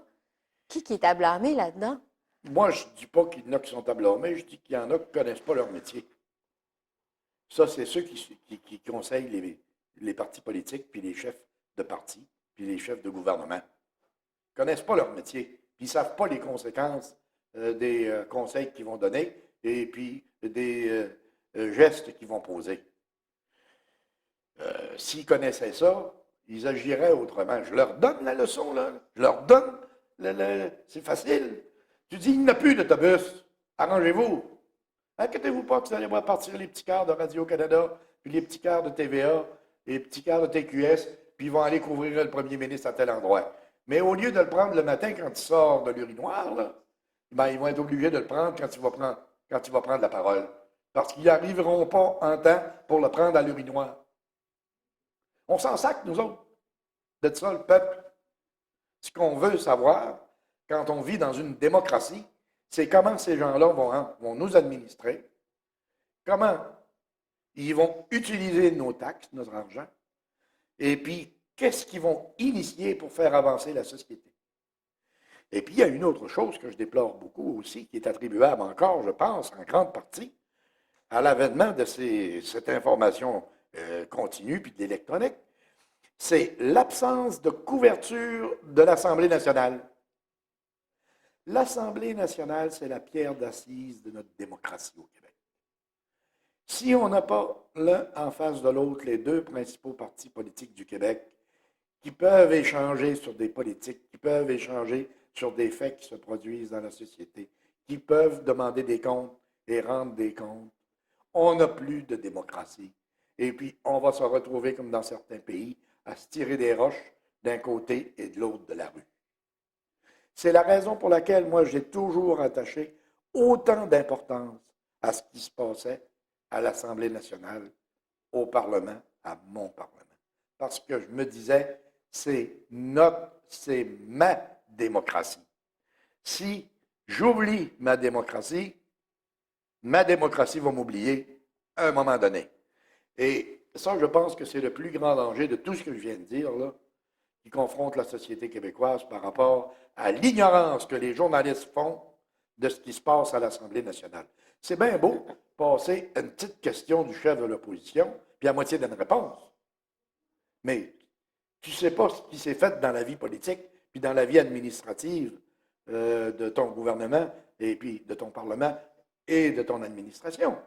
Mais est-ce que la création du Journal des débats dans les années 60, l'arrivée à la fin des années 70 de la télé des débats, n'a pas soulagé les journalistes? Ah, ça existe, c'est sur un canal, les citoyens peuvent aller écouter mur à mur. Ça ne les a pas soulagés, ça les a rendus plus paresseux. Ils se sont dit maintenant, ceux qui veulent savoir ce qui se passe à l'Assemblée nationale, qui s'abonnent au Journal des débats.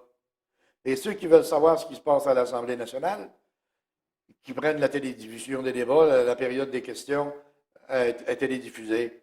Les motions du mercredi sont télédiffusées, les motions du vendredi sont télédiffusées. Mais quand vous travaillez, c'est ça qu'on ne s'est pas mis dans la tête. C'est que quand vous travaillez 8 heures par jour, que vous êtes pris avec votre patron, que vous avez des comptes à rendre, des objectifs à atteindre, allez-vous écouter la télévision le vendredi matin, puis le mercredi matin, pour savoir quel débat on fait? C'est une minorité. C'est les attachés politiques qui font ça. Et puis, c'est les membres de cabinet qui font ça. La population n'écoute pas ça. Tu sais, c'est vrai que, dans un certain sens, la mise sur pied du journal de débat a beaucoup aidé, parce qu'on peut retrouver le verbatim pour les journalistes là, de ce qui se passe quand il y a un sujet qui nous intéresse. Et puis c'est vrai aussi que la télédiffusion des débats a beaucoup aidé pour mettre en valeur dans leurs comtés respectifs les députés qui se montrent la presse à la télévision. Mais ça n'a pas beaucoup aidé pour l'information du public, parce que le public, il ne restera pas. Le public, là, il va écouter la petite vie, le public. Puis il va écouter Star Academy. Ben, il n'écoutera pas des flaques-os là, qui s'échangent des mots à l'Assemblée nationale. Ça ne les intéresse pas. Mais le lendemain, par exemple, ils vont critiquer. Surtout. Puis ils ne savent pas. Pourtant, ils ne savent pas. Mais ils critiquent. Alors moi, je dis que si on laisse aller la démocratie comme ça, à un moment donné, on va se réveiller dans une situation qui va faire mal, une situation qui va être pénible, une situation où on ne saura plus où on est. Et c'est ce que je reproche le plus au développement de l'information instantanée. Du moment qu'ils ont une image, c'est tout ce qu'ils veulent. Ils nous passent l'image. Ils vont passer 3 jours, par exemple, sur la glace des Mille-Îles. Ben, la personne qui n'est pas dans le giron de cette rivière-là, ce qui l'intéresse de savoir, c'est combien il y a eu de sinistrés, qu'est-ce qu'on va faire pour venir en aide aux sinistrés, puis quand est-ce que ça va se terminer. C'est tout. Tu n'as pas besoin d'être 3 jours sur la rivière. Hein? Je sais, je l'ai vu. Ça a été ça. Alors, je me dis, ben, il y a quelque chose, il y aura peut-être quelque chose à faire pour améliorer ça. L'Irak, un autre exemple, l'Irak. Moi, ça me désole ce qui se passe en Irak. Mais je n'aurais pas besoin de voir ça 24 heures par jour. Tu sais? J'aurais juste besoin d'avoir le bon résumé qu'on fait en fin de journée, en fin d'après-midi, là, puis ça sera assez. Je vais revenir au débat. Est-ce que le manque d'intérêt des journalistes, c'est un peu parce que c'est blême ce qu'on nous présente en chambre? Vous avez connu des colères épiques, vous avez connu des provocations de colère quand vous nous parliez de nos rendez-vous du vendredi matin. Oui, mais ça, c'est de Qu'est-ce la qui se politique. passait le vendredi matin? Ça, c'est de la faute des politiciens. D'abord, ils ont modifié le règlement de fond en comble. Ensuite, ils l'ont copié sur le Code Morin, avec le résultat que les gens qui sont en chambre ne peuvent même plus s'exprimer. Moi, quand je suis arrivé ici, il n'y a pas une séance du vendredi matin qu'on aurait manqué. parce que le chef de l'opposition s'arrangeait toujours pour faire choquer le premier ministre Jean Lesage. Et là, on assistait à des débats et des échanges furieux entre les deux hommes. Et puis, ce n'était qu'un bon show parlementaire.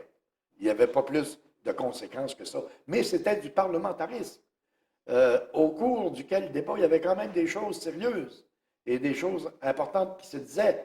Mais le reste, c'était du glamour. Tu sais, mais c'était le vendredi matin. Comme par exemple, une journée, je me souviens, M. Lesage sort un projet, fait un grand discours. Johnson n'est pas prêt. Il ne savait pas que ça allait venir. Il dit à Maurice Bellemare, Maurice, es-tu capable de me partir une bonne chicane? J'ai besoin d'à peu près 1 heure pour me préparer. Maurice Bellemare se lève, invoque le règlement, il y avait 811 articles, puis là, il part. Puis il tient la chambre pendant 2 heures. Puis quand il a eu terminé, quand Johnson lui a fait savoir qu'il était prêt, ça a coupé court. M. Johnson est arrivé, il a fait son discours en réplique à M. Lesage, et puis tout tombait pile, exactement comme il le voulait. Ça, c'était ça le parlementarisme dans ce temps-là. T'sais? Moi, j'ai vu commencer une période des questions, vous ne me croyez pas. J'ai vu commencer une période des questions à 10 heures le matin une journée. La terminer le lendemain à 11 heures. Il n'y avait pas de règlement, il n'y avait pas de... Il y avait un règlement, mais le règlement permettait de faire autant de points de règlement, puis de points d'ordre, et puis de diversion que tu voulais. Alors, tu partais une chicane qui durait 2 heures sur un point de règlement ou sur un point d'ordre. Un crime, tu étais rendu à 6 heures le soir. Tu en partais un autre en revenant de luncher. Puis l'ajournement était à 10 heures. C'était ta journée. Tu continuais le lendemain. Donc, il y avait quelque chose à rapporter, c'était coloré. Il y avait quelque chose à rapporter, c'était coloré. Et puis, en plus de ça, il y avait beaucoup plus de colibets qui pouvaient s'échanger entre les députés que maintenant. Maintenant, ils ne peuvent plus rien dire. Tu sais? Quand un gars était menteur, il était menteur. Dans ce temps-là, ça se disait. Aujourd'hui, tu ne peux plus dire ça, tu vas te faire expulser de la Chambre. Puis en plus de ça, je regarde ça. Les périodes de questions durent 45 minutes, obligatoirement. Et puis, le temps alloué pour une question, 1 minute 30. Le temps alloué pour une réponse, 1 minute 45. Ah oui, mais bon, on dit, ça n'a pas de bon sens. Tu sais, un premier ministre, là, quand il y a quelque chose à expliquer, si ça y prend 3 minutes, tu lui donnes 3 minutes, mais tu sais ce qu'il voulait dire. Pas 1 minute 45. Mais ça, ce n'est pas de la faute du public. Ce n'est pas de la faute des citoyens. Ça, c'est de la faute des parlementaires qui se sont restreints comme ça. Tu sais? Puis ensuite de ça, ils font toutes leurs études en cachette. Moi, je l'appelle ça en cachette. Dans les commissions parlementaires. Alors, tu ne sais pas ce qui se passe. Des fois, il y a un journaliste qui va aller à une commission parlementaire. Des fois. Puis là, tu vas avoir un clip de la partie de l'opposition, puis un clip de la partie du gouvernement. Ça dure à peu près 30 secondes. Mais eux autres, ils ont siégé. Des fois, à partir de 8 heures le matin jusqu'à minuit. Il s'en est dit des choses. Puis, il s'en est fait des révélations. À tel point que des fois, je vois des ministres qui sont obligés de reprendre en chambre à la période des questions des informations qu'ils ont données le matin en commission parlementaire. Ben, dans mon temps, on était assis en commission parlementaire. Puis on la couvrait toute la journée. On savait ce qui se passait. Ça, c'est après qu'on a eu cessé de faire tout le parlementarisme à l'Assemblée nationale même. Dans le temps, c'était l'Assemblée législative, elle était verte. Elle est venue bleue pour vos fins, messieurs, dames, pour les fins de la télédiffusion. Elle est belle, ça fait des belles images. Mais tout se faisait là, alors qu'aujourd'hui, c'est tout éparpillé, c'est tout dispersé. Mais est-ce que la machine n'est pas devenue trop grosse? La machine administrative? Oh, ouais, ben ça, là, c'est mes amis de la Révolution tranquille, là, qui ont graduellement aussi mis sur pied une fonction publique digne de ce nom. parce qu'on n'avait pas de fonction publique. Et puis, en mettant une fonction publique hiérarchique sur pied, ça a augmenté évidemment le nombre de fonctionnaires. Et puis, ça a créé un certain nombre de barrières à l'intérieur des ministères. Un directeur général ne peut pas faire ce qu'il veut. Il faut qu'il passe par son voisin qui est directeur général, qui a un petit coin d'affaires avec ce que lui fait. S'il est d'accord, il peut aller voir le sous-ministre adjoint. Si le sous-ministre adjoint n'est pas d'accord, il va lui faire recommencer son travail. Il va falloir qu'il retourne voir son autre collègue, directeur d'une autre direction, retourner au sous-ministre. Bon, avant que ça arrive en haut, là, ça prend combien de temps? Ça a fait exactement ce qui s'est passé avec Bellemare. Bellemare a dit, moi, j'en ai marre de ce taponnage-là. Parce que c'est ça, c'est du taponnage. Alors, il est parti. Puis moi, je connaissais Bellemare pour avoir travaillé avec lui quand j'étais journaliste. Énormément souvent, parce que moi, je m'occupais pour ma catégorie de lecteurs des accidentés de la route et des accidentés du travail. Et lui, c'était le seul spécialiste qu'on avait à Québec. Alors, à chaque fois que j'avais besoin de quelque chose qui faisait autorité ou qui donnait l'heure juste, j'appelais Bellemare. Puis Bellemare, souvent, ne se contentait pas de me donner l'information. Il me disait, attends-moi une demi-heure, je te l'écris puis je te l'envoie. Ça, c'est un gars qui était méticuleux, précis et qui prenait à cœur le travail qu'il faisait pour ses accidentés. Alors, moi, je le connaissais, ça ne m'a pas surpris du tout de le voir démissionner. Il retourne défendre les gens de qui il a toujours été prêt. Il a essayé de le faire à l'Assemblée nationale. Il trouvait que ça ne débouchait pas assez vite. Puis il avait raison de trouver que ça ne débouchait pas assez vite. Et puis il avait raison de voir taponner Marcoux. Puis il avait raison de voir taponner Chagnon. Et plutôt que de faire une esclave, ben, il a dit, moi, j'en ai assez, je ne peux plus vivre dans ce monde-là. Ce n'est pas un monde qui est fait pour moi.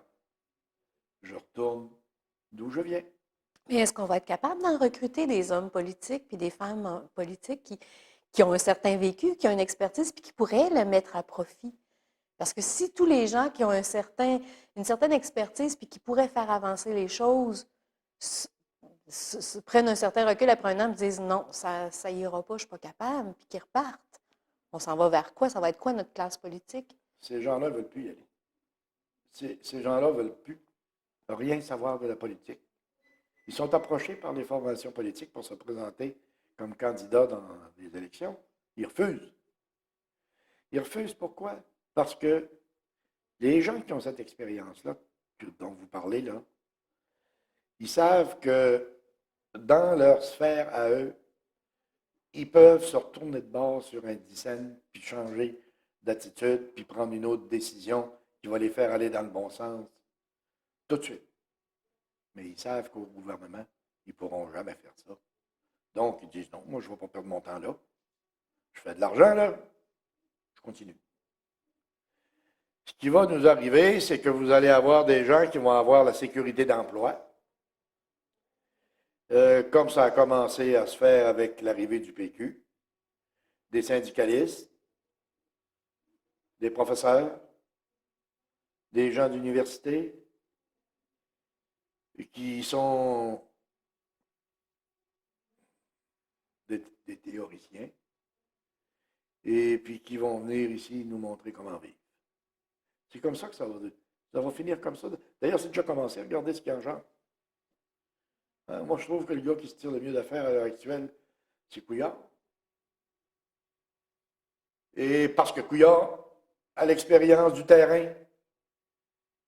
Si le docteur Couillard n'avait pas l'expérience du terrain, il ferait exactement la même chose que M. Rochon a fait. Le docteur Rochon s'est cassé le nez parce que c'était un théoricien. Il n'avait pas d'expérience du terrain. Et je trouve que M. Couillard est à peu près le meilleur à l'heure actuelle pour expliquer ces choses et faire valoir ces réformes. Pourquoi? Parce qu'il sait ce que ça va donner sur le terrain. Il l'a fait, le terrain, il vient du terrain. Alors, ça rejoint votre question. On n'en a pas assez de ces gens-là. Puis on va en avoir de moins en moins. Après avoir regardé la scène politique pendant 40 ans, y avoir touché de très près, on vous écoute parler, puis est-ce que Normand Girard est ta mère? Pas du tout. Pas du tout. Moi, j'ai fait la plus belle vie professionnelle qui existe. D'abord, si je n'avais pas fait cette vie professionnelle-là, j'aurais jamais visité autant de pays que j'en ai visité. J'aurais jamais connu le Canada comme je l'ai connu, mais je me suis promené avec Jean Lesage pendant 5 semaines dans l'Ouest canadien pour répondre à la fameuse question que les Anglais posaient, What does Quebec want? Et c'était quoi la réponse? Hein? La réponse, c'était nos revendications traditionnelles. Et puis, je n'aurais jamais connu autant de militants très sincères du Parti québécois et du Parti libéral dans leurs conseils nationaux et généraux et leurs congrès. Et non, je n'aurais pas, étant plutôt un solitaire, je n'aurais pas pu faire autant de contacts que j'en ai fait. Et non, moi, je suis très content de... J'ai fait une petite carrière toute seule. Puis, je ne cherchais pas la gloire, puis je ne cherchais pas euh, la notoriété. Je cherchais le résultat. Tu sais, j'ai été le seul journaliste dans tout le Canada qui a fait pendant au moins 15-20 ans une page complète de journal. Il n'y en a pas beaucoup, il n'y en a pas. Je suis le seul. Puis des fois, c'était 2 pages, des fois, c'était 3 pages quand je couvrais les conseils nationaux, puis il y avait beaucoup de choses, ou des conseils régionaux. Et je faisais pas ça pour faire plaisir à personne. Je faisais ça pour ma satisfaction personnelle. Pour dire aux gens, voilà ce que j'ai vu, voilà ce que j'ai entendu, c'est ça. Et puis, euh, je ne l'ai dans aucun cocktail. Je ne faisais pas de vie sociale avec les députés puis avec les autres journalistes. Parce que pendant que les autres faisaient de la vie sociale, moi, je faisais 3 ou 4 nouvelles. Alors, ça me donnait une avance sur eux autres. J'étais obligé de le faire parce que j'avais une page à remplir. Bon. Alors, moi, j'ai fait ma carrière comme je l'ai entendu pour gagner ma vie. Mais ben, j'ai même été obligé de mettre sur pied un cours d'information, un cours de formation professionnelle en journalisme au Journal Le Soleil pour remplacer les journalistes qui avaient quitté la salle pour aller comme agent d'information ou directeur des communications au gouvernement ou dans des grandes entreprises en 1964. Ça a donné naissance à ce qu'on connaît aujourd'hui dans les universités et les cégeps comme des départements de communication. Et ce que je déplore, c'est qu'on n'en a jamais donné le crédit au Soleil. C'est le Soleil qui a été l'initiateur de ça. Puis en plus de ça... On parle d'un cours structuré, là. Oui. C'est un cours structuré. Puis je pourrais vous montrer, j'ai retrouvé ça, je pourrais vous montrer les structures que j'avais préparées, je pourrais vous montrer la fiche d'envoi dans les institutions d'enseignement de finissants pour obtenir des candidatures, puis je pourrais vous montrer toutes mes notes de cours, puis toutes sont toutes à la machine à écrire, et puis je pourrais aussi vous montrer des appréciations des personnes qui avaient suivi le cours. Bon, j'ai tout ça. Et on était à ce moment-là en lien avec l'Université Laval. Je vous ai apporté d'ailleurs une feuille qui est un compte-rendu publié dans Le Soleil, où l'Université Laval se dit très intéressée par l'expérience qui se fait au Soleil, et ainsi de suite. Mais c'est la seule chose que j'ai trouvée concernant ce cours-là. Sauf que l'Université Laval ne s'est pas tournée de bord assez vite, puis c'est le cégep de Jonquière qui a mis sur pied le premier département de communication. Mais l'origine vient du Soleil, puis on n'a pas donné au Soleil le mérite qui lui revient. Puis je pense qu'ils ont fait une fête là, à leur département de communication, les Sauvageaubes et le reste là-bas. Là. Ils n'ont pas dit un maudit mot du Soleil. Est-ce qu'ils le savent? Moi, je pense qu'on ne peut pas parler de ce qu'on ne sait pas. Et comme moi, je ne m'en suis jamais vanté, puis comme je n'ai jamais appartenu à aucune chapelle, puis comme je n'ai jamais été faire le fanfaron à la Fédération professionnelle des journalistes pour montrer que j'étais plus fin que les autres, ben, il n'y a même personne qui sait ce que j'ai fait. Alors, c'est de votre faute. C'est de ma faute, comme c'est la faute des politiciens, si le parlementarisme s'est dégradé. 30. Le 30, vous voulez qu'on arrête ça là? On peut arrêter ça là, mais moi, je voulais savoir pourquoi l'enseignement, là, vous en feriez pas un petit peu? Parce qu'on ne m'en a pas demandé. Si on vous le demandait, en feriez-vous? Je ne sais pas si j'en ferais là. Il faudrait que j'y réfléchisse. Puis il faudrait que les conditions me conviennent. Et puis il ne faudrait pas que ce soit trop prenant parce que je suis quand même à ma retraite. J'ai accepté de collaborer avec TQS pour faire des commentaires politiques à l'occasion, parce que c'était à l'occasion et que je conservais la possibilité de refuser si j'estimais que le sujet qui voulait être traité ne me convenait pas ou que je ne serais pas en mesure de faire les bonnes remarques ou si je ne le possédais pas suffisamment pour au moins dire quelque chose de nouveau aux auditeurs. Alors ça, j'ai accepté ça parce que c'était plus facile et c'était pas contraignant. Mais pas autre chose. Ça, votre invitation à l'enseignement, là, il faudrait que je l'étudie sérieusement. Puis si on était un parti politique puis qu'on vous disait, écoutez, là, on a besoin de vos conseils, on pourrait-tu vous recruter? Non. Non, les partis politiques, là, on a toujours dit que j'étais un libéral. Je n'ai jamais été un libéral dans ma vie. Ils ne savent pas. Il n'y a personne qui m'a vu voter. Moi, j'ai voté Réal Cahouette. J'ai voté Brian Mulroney. J'ai voté Bourassa. J'ai voté à peu près pour tout ce qu'il y a de couleur politique. Enfin, quand j'ai voté, parce qu'il y a beaucoup d'élections où je n'ai pas voté. J'étais à l'extérieur avec un chef quelconque, là. Mais non.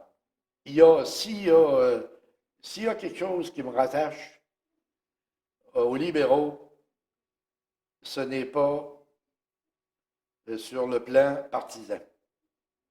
C'est sur le plan philosophique. Moi, je suis un partisan des droits individuels. Et les autres formations politiques, le PQ, disons, préconisent les droits collectifs. Moi, j'ai toujours prétendu que les droits collectifs, c'était le nivellement par le bas. Puis l'empêchement pour les meilleurs de la société de se faire valoir. Alors que j'estime que les droits individuels permettent ça. C'est la seule chose qui me rattache au Parti libéral. La différence qui existe entre les droits collectifs et les droits individuels. Et puis, il y a beaucoup de nationalistes chez les libéraux. Ben, moi, j'en suis un encore plus nationaliste que d'autres. Parce que quand René Lévesque s'est fait couper le sifflet en conférence fédérale provinciale par Pierre-Éliott Trudeau à Ottawa, c'est moi qui ai fait le titre le plus percutant, puis l'article le plus percutant sur la traîtrise que lui ont faite ces supposés alliés de l'Ouest. C'est avec ça, d'ailleurs, que Lucien Bouchard a fait toute la campagne référendaire de 1995, avec la première page du Journal de Québec. C'était mon article, puis c'était ce que moi, j'avais tiré de la fin de la conférence fédérale provinciale. C'était loin d'être fédéraliste. C'était pas mal plus nationaliste qu'autre chose. C'était mon sentiment, puis c'était ce que je pensais qui s'était passé. Voilà. Avez-vous des regrets? Non. Non, je n'ai pas de regrets. Pourquoi j'aurais des regrets? Si vous avez été honnête avec vous-même puis avec vos lecteurs, il n'y a pas de raison. J'ai pas de regrets. Je pourrais peut-être avoir le regret de ne pas en avoir fait assez. Mais non, ça ne m'est jamais venu à l'esprit. Euh, non, non, je n'ai pas de regret. Moi, j'ai aimé l'Assemblée nationale.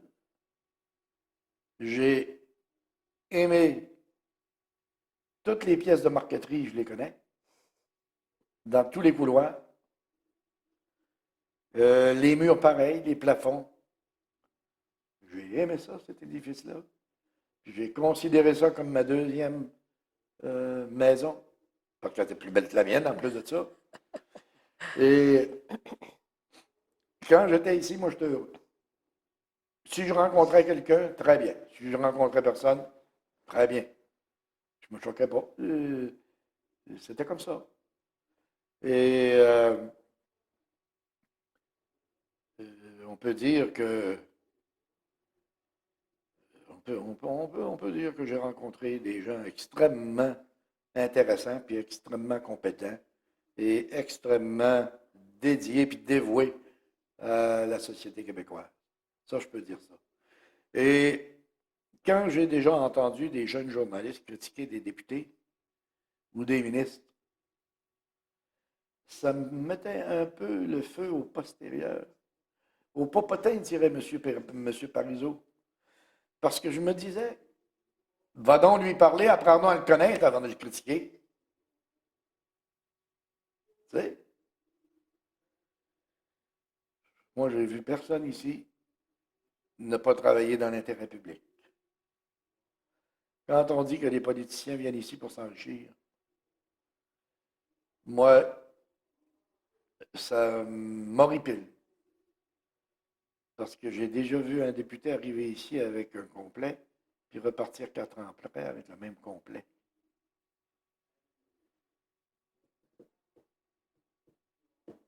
Je pourrais le nommer. Et puis j'ai déjà vu des députés se faire battre à une élection, puis ensuite être sur le bien-être social. Moi, je pense que s'il y en a qui s'enrichissent aux dépens de l'État québécois, ça se fait à un autre niveau. Là, je ne voudrais pas me faire poursuivre, mais j'aimerais ça pouvoir faire le tour des avoirs de tous nos hauts fonctionnaires, puis d'où ça vient, puis qui paye leur condo en Floride,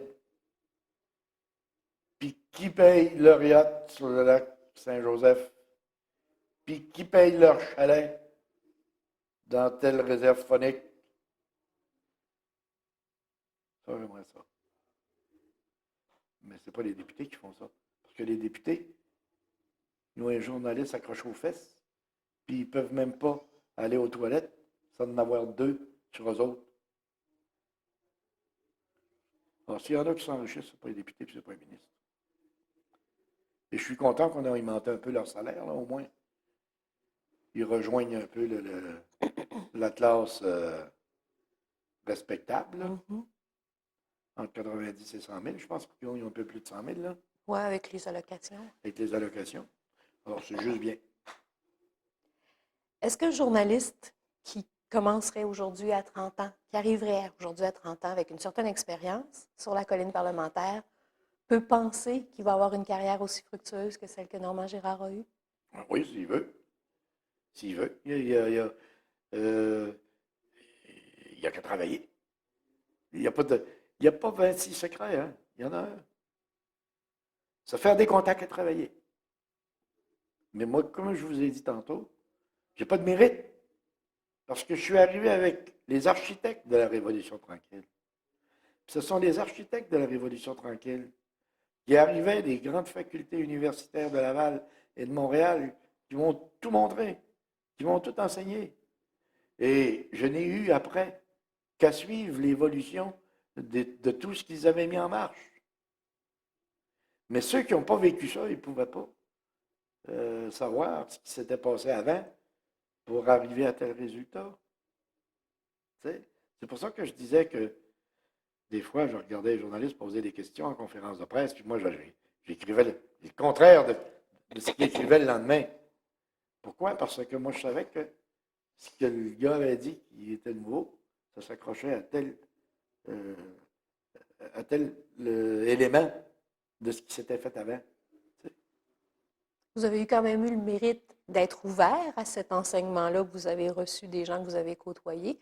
Vous avez eu le mérite d'écrire et de nous communiquer les informations que vous étiez capable d'en tirer. Il faut faire attention, là. J'ai eu le mérite de vouloir gagner ma vie, point. Il ne faut pas aller trop loin, là. Comme je vous ai dit, que j'ai fait une petite carrière humble, là, j'ai raison. C'est ça, là. J'ai eu juste le mérite de vouloir gagner ma vie sans que ça s'arrête. C'est ça. Un grand merci. Je ne sais pas s'il y a des choses qui sont à rajouter, mais moi, je pense qu'on a fait un beau tour de jardin. Et, Ça me fait plaisir. Si vous avez besoin d'autres choses, je suis encore disponible.